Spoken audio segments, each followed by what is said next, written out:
सरकार में नौकरियां कम होने लगी। तरक्की के मौके तो पहले से सीमित रहे।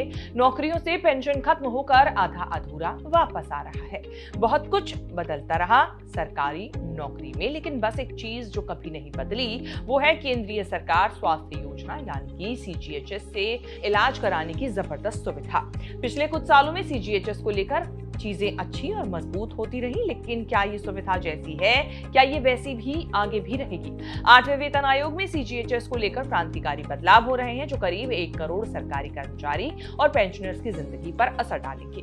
फाइनेंशियल एक्सप्रेस ने 8वें वेतन आयोग को लेकर चल रहे अनुमानों के बीच सीजीएचएस को लेकर बड़ा दावा किया है। दावा ये कि हो सकता है सीजीएचएस जैसा है वैसा ना रहे। 8वें वेतन आयोग में सरकार इंश्योरेंस बेस्ड किसी स्वास्थ्य योजना की शुरुआत कर सकती है।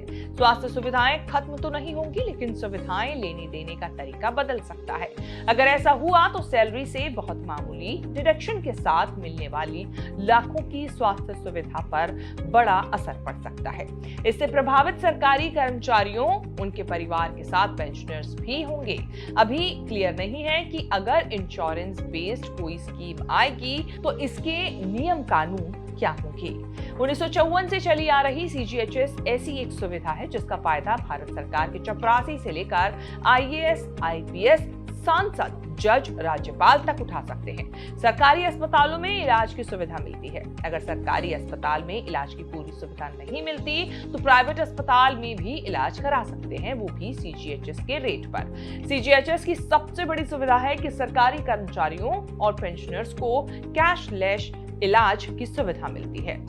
अस्पताल में एडमिट होने, सर्जरी से लेकर रूम रेंट, दवा तक कैशलेस मिलता है। अगर किसी इमरजेंसी में कैशलेस सुविधा नहीं मिल पाती तो रिम्बर्समेंट क्लेम से पैसे लिए जा सकते हैं। सरकारी नौकरी ज्वाइन करते ही कर्मचारी सीजीएचएस की सुविधा का फायदा उठा सकते हैं। सरकार ने अब नियम बनाया है कि जैसे ही ज्वाइनिंग होगी वैसे ही सीजीएचएस सुविधा मिलेगी।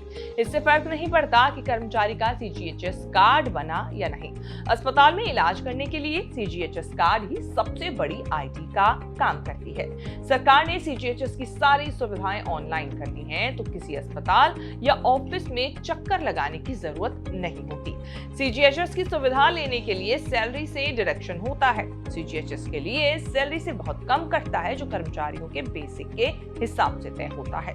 47,600 तक बेसिक है तो जनरल वार्ड में एडमिट होकर इलाज करा सकते हैं। बेसिक 63,000 से ज्यादा है तो प्राइवेट वार्ड लेकर इलाज करा सकते हैं। 7वें वेतन आयोग में भी सीजीएचएस को लेकर बड़े बदलाव किए गए थे, उससे सीजीएचएस की सुविधाएं बेहतर हुई। अब ये संभावना है कि इंश्योरेंस बेस्ड स्कीम के तहत स्वास्थ्य सुविधाएं दी जा सकती हैं। इसी महीने सरकार ने सीजीएचएस को लेकर कई नए नियम बनाए हैं ताकि कोई भी कर्मचारी सुविधा का दुरुपयोग न करे। नियम ये बना था कि अस्पताल में एडमिट होने के बाद हर दिन जियो टैग फोटो पोर्टल पर अपलोड करना जरूरी थी। इससे अस्पतालों और मरीजों दोनों को दिक्कतें होने लगी। सरकार ने नया नियम ये बनाया कि अब किसी जियो टैग्ड फोटो की जरूरत नहीं है।